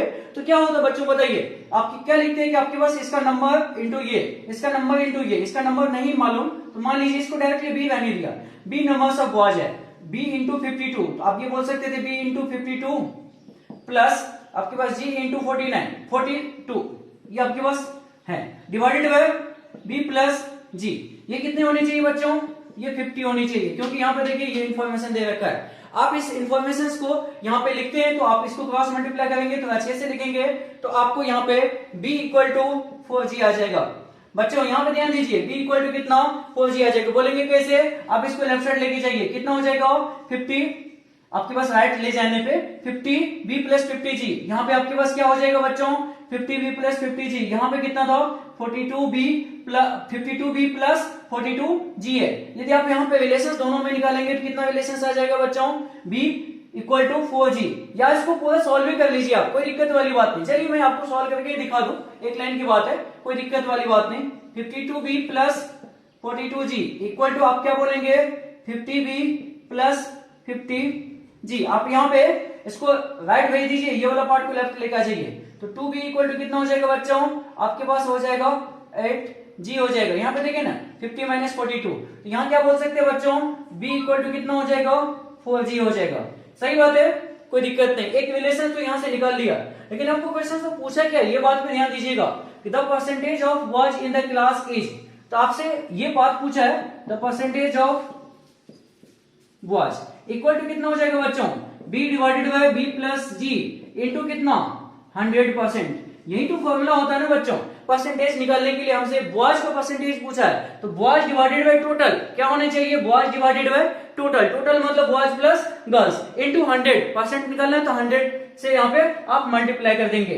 तो यहाँ पे मुझे बताइए b की जगह मैं क्या लिख लूंगा बच्चों 4g लिख लूंगा, ठीक है। यहाँ पे b की जगह 4g लिखूंगा, ये आपके पास ऑलरेडी g है, तो आप क्या बोलोगे इंटू 100 करेंगे, 100 आपके पास ये कितना परसेंटेज, आप बोलेंगे जी से जी कैंसिल हो गया, 4/5 इंटू आपके पास कितना 100, 4/5 इंटू 100 आपके पास ये 5, तो यहाँ पे 20 इंटू 4 कितना हो जाएगा बच्चों, बहुत बताइए। टोटल यहाँ पे 80% हो जाएगा।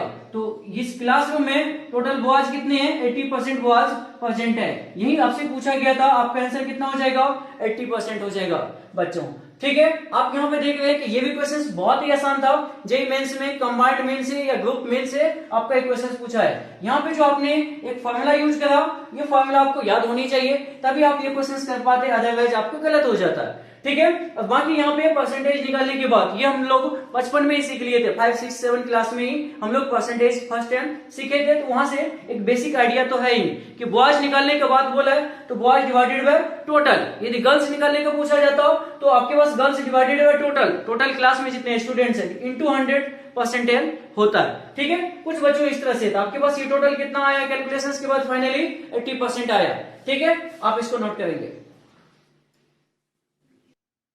देखिए बच्चों नेक्स्ट क्वेश्चन नंबर 25, आपके पास क्वेश्चन नंबर 5 है। ये क्वेश्चंस आपका 2021 जेईई मेंस में पूछा गया, बहुत ही लेटेस्ट वाले क्वेश्चंस यहाँ पे आपके सामने रख रहा हूं। लेकिन ये क्वेश्चंस इतना आसान है कि आप यकीन नहीं कर सकते, 6-7 क्लास के लेवल के क्वेश्चंस पूछा आपके एग्जाम्स में। तो आप यहाँ पे एक क्वेश्चंस को पढ़िए, आपका लैंग्वेज है बट बहुत ही आसान क्वेश्चंस है। क्या बोला? The mean age of 25 teachers. ठीक है, कोई एक स्कूल है उसमें 25 टीचर्स है, उसको मीन एज कितना बोला यहाँ पे?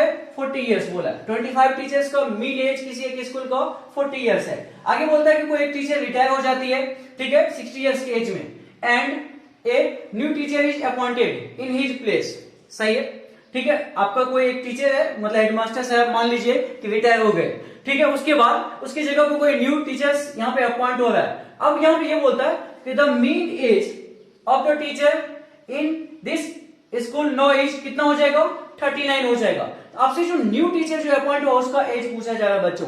तो क्वेश्चंस क्या टफ है क्या? आप एक बार क्वेश्चंस के लैंग्वेज को समझने की कोशिश करिए, बहुत ही आसान क्वेश्चंस है। आप बोलेंगे कैसे करेंगे, कैसे अटेम्प्ट करेंगे, तो ये मैं बता रहा हूं आपको। देखिए कि आपके पास टोटल 25 टीचर्स है, तो मान लीजिए ऐसा कुछ है, x1 plus x2 dot dot आपके पास कितना? x25 टीचर्स का आपके पास कितना एवरेज एज कितना था? 40 इयर्स। तो आप क्या बोलने वाले? 25 इंटू 40 आपके पास कितना? 1000। ये आपके पास आ गया, ठीक है। अब देखो बच्चों कि यहाँ पे एक टीचर यहाँ से निकल रहा है और एक दूसरा वाला टीचर आ रहा है। मैं ऐसा कुछ बात करता हूँ, x1 plus x2 plus dot dot आपके पास कितना? यहाँ पे कितना हो जाएगा बच्चों? आपके पास x25 टीचर, इसमें से एक टीचर चला गया, 60 एज वाले टीचर चला गया, और इसकी जगह पे एक नया टीचर आ गया, ऐसा बोलिए आप। डिवाइडेड बाय आपके पास टोटल कितने टीचर तो अभी भी टोटल 25 ही थे, लेकिन यहाँ पे इसका मीन एज कितना हो गया बच्चों? 39 हो गया, 39 हो गया, ठीक है बच्चों। यहाँ पे x1 से लेके x25 तक का आपके पास कितना आ रहा है? ये वाला पार्ट 1000 आ रहा है। यहाँ पे 1000 रखेंगे, 1000 माइनस 60 करेंगे, प्लस ए करेंगे। आप बोलेंगे ये एक क्या है? यही एक जो न्यू टीचर अपॉइंट हो रही है उसका एज की बात कर रहा हूं मैं यहाँ पे, न्यू टीचर्स का ए। यदि आप ए निकाल लेंगे मतलब ये न्यू टीचर जो अपॉइंट हुआ उसका एज निकल के आ जाएगा बच्चों। तो यहाँ पे देखिए आप क्या लिखने वाले? 1000 minus 60 plus a equal to 39 into 25। तो बच्चों यहां से आपका ए की वैल्यू निकल के आ जाएगा। ए की वैल्यू आपके पास कितना होंगी? 35 इयर्स होंगे। तो जो न्यू टीचर्स अपॉइंट हुआ उसका एज क्या है बच्चों? 35 इयर्स है। देखिए क्वेश्चन कितना आसान है, 2 से 3 लाइन में आपको जेईई मेंस के यदि एक क्वेश्चन हो रहे हैं वो भी 21 वाले क्वेश्चन। देखिए आप यहाँ पे कि 21 में ऐसा क्वेश्चन पूछा है, आप समझ सकते हैं कि क्वेश्चन बहुत ज्यादा टफ तो नहीं पूछा जाता, बहुत ही आसान क्वेश्चन आते हैं। तो आपको मैं यहाँ पे रेगुलर वे में कि ये क्वेश्चंस कराता रहूंगा। आगे स्टैटिक्स की जो पार्ट 2 होगा, पार्ट 3 होगा, मैं वो भी डिस्कस करता रहूंगा। आगे मैट्रिसेस, डिटरमिनेंट, आपका मैं लिमिट कंटिन्यूटी वाला पार्ट्स लेके आता रहूंगा रेगुलर वे में। यदि आप मतलब यहाँ पे चैनल को अभी सब्सक्राइब कर लेते हैं तो आपको रेगुलर वे में ये नोटिफिकेशन आपके तक पहुंचती रहेगी और ये आपके लिए बहुत ही बेनिफिशियल होने वाला बच्चों। तो ठीक है, आई होप आपको यहाँ पे समझ में लगा होगा, कोई ज्यादा दिक्कत नहीं है। यहाँ पे पहले आप इसको नोट करिए, फिर मैं आपको एक और क्वेश्चन इसी से रिलेटेड आपको करवा रहा हूं अभी, ठीक है। नेक्स्ट क्वेश्चन बच्चों यहाँ पे देखिए, क्वेश्चन नंबर 6। ये जेईई मेंस 2015 में क्वेश्चन पूछा गया है। ये क्वेश्चन भी आपको बहुत ही आसान क्वेश्चन है। एक बार क्वेश्चन को रीड करते हैं। The mean of the data set, आपके पास कितने? 16 ऑब्जर्वेशन के 16 दे रखा है। सही बात, 16 आपके पास डाटा है, उसके ऑब्जर्वेशंस का मीन कितना दे रखा बच्चों? 16 दे रखा। If one of the observations value is deleted, 16 is deleted, उसमें से कोई एक ऑब्जर्वेशन में से क्या था? 16 था जो कि डिलीट हो गया, और इसकी जगह पे 3 न्यू आपके पास यहाँ पे देखिए 3 new observations value 3, 4 and 5 are added, उसको ऐड करा गया है। देन आपसे ये पूछा जा रहा है कि मीन में क्या फर्क पड़ने वाला है, मीन क्या होने वाला है। बच्चों यहाँ पे देखिए बहुत आसान क्वेश्चन है ये। आपके पास पहले मुझे ये बताओ टोटल कितने डाटा थे? 16 डाटा थे। आप ये बोल सकते थे x1 x2 डॉट डॉट आपके पास कितना? x16 इक्वल टू कितना? 16 इंटू 16 हो जाएंगे 256 हो जाएंगे। सही है बच्चों, कोई दिक्कत नहीं। इसमें से कोई एक डाटा आपके पास कितना था? ये ऑलरेडी यहाँ पे बोला है कि यही डाटा का नाम है 16, कोई भी हो सकता है, मैं लास्ट वाला को बोल दिया। अब यहाँ पे बच्चों ध्यान दीजिएगा कि आपके पास x1 x2 x3 dot dot आपके पास x15, जो 15 डाटा बचा है वो कितना वैल्यू हो जाएगा? 256 माइनस 16 मीन्स कितना बच्चों? 240 हो जाएगा। आपके पास क्या टोटल 16 डाटा था जिसका मीन था 16, तो आपके पास टोटल कितना? 256, लेकिन उसमें से एक डाटा जिसका वैल्यू 16 था वो डिलीट हो जाता है। तो डिलीट हो जाता है तो पहले उसको माइनस तो कर, तो कितना बचेगा? 240 बचेगा। सही बात है। अब यहाँ पे बोला गया कि जो डिलीट हुआ उसकी जगह पे 3 न्यू डाटा ऐड करा गया है। वो डाटा क्या है बच्चों? 3, 4 एंड 5 है। तो मैं क्या करता हूं यहाँ पे कि आपको यहाँ पे देखिए x1 x2 से लेके आपके पास x15 तक ये तो डाटा है ही, साथ में क्या डाटा ऐड हो रहा है बच्चों? 3 हो रहा है, 4 हो रहा है एंड 5 हो रहा है। आप ऐसे बोल सकते हैं बच्चों आपके पास ये कुछ डाटा है, ठीक है, डिवाइडेड बाय आपके पास कितने हो गए यहाँ पे? 15, 16, 17, 18, टोटल कितने हो गए बच्चों? 18 हो गए। ये वैल्यूज कितना है? ये वैल्यूज आप बताइए कितना हो सकता है? यहाँ पे आपके पास ये वैल्यू तो ऑलरेडी आपने 240 निकाला था, इसमें ऐड करेंगे तो 240 प्लस आपके पास ये कितना हो जाएगा बच्चों? आपके पास 12, ठीक है, डिवाइडेड बाय कितना? 18। इधर तो 15 डाटा पहले से था और यहाँ पे 3 डाटा, तो आपके पास 15 प्लस 3 कितना? 18 डाटा। तो बच्चों ये कितना हो जाएगा? 252 डिवाइडेड बाय 18, 252 डिवाइडेड बाय 18। ये आपके पास, आप इसको डिवाइड करेंगे आपका एक आंसर आ जाएगा। बच्चों यहाँ पे आंसर कितना आ रहा है बताइए? आप जैसे इसको डिवाइड करते हैं तो ये आपके पास 14 आ जाता है, 14 आ जाता है, ठीक है बच्चों। तो ये आपका आंसर हो जाएगा फाइनल। कोई दिक्कत वाली बात नहीं, सिंपल सा क्वेश्चन था। 16 डाटा का मीन था 16, मतलब आपके पास टोटल कितना? 256। आसान है।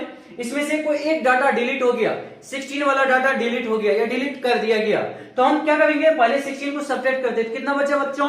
240 बचा। अब इसमें 3 और डाटा ऐड करा गया जिसका वैल्यू था 3, 4 एंड 5। आप ये बताइए इस तीनों का सम कितना?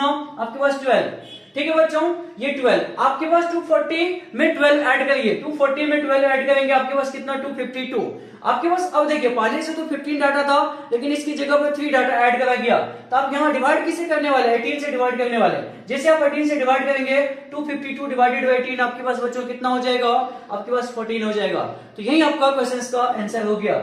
जो हमारा बाद में जो मीन बनने वाला, नया जो मीन बनने वाला, वो मीन कितना होगा? 14 होगा बच्चों।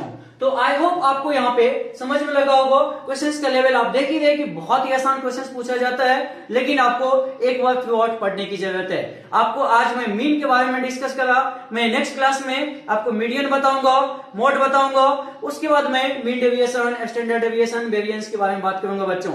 ये हमारा पार्ट 1 मतलब लेसन 1 था। अगला लेसन 2 हमारे पास बहुत ही जल्द आने वाला है, मतलब उसके आप कुछ सबसे पहले आप तक यदि वो पहुंचे, इसके लिए यदि अभी तक आपने चैनल को सब्सक्राइब नहीं करा है तो उसको सबसे पहले आप कर लीजिए बच्चों, ताकि यहाँ पे मैं जैसे ही सेशन को अपलोड करूं आप तक सबसे पहले पहुंच जाए और आप उस लेसन को देख के मैक्सिमम से मैक्सिमम बेनिफिट ले सके।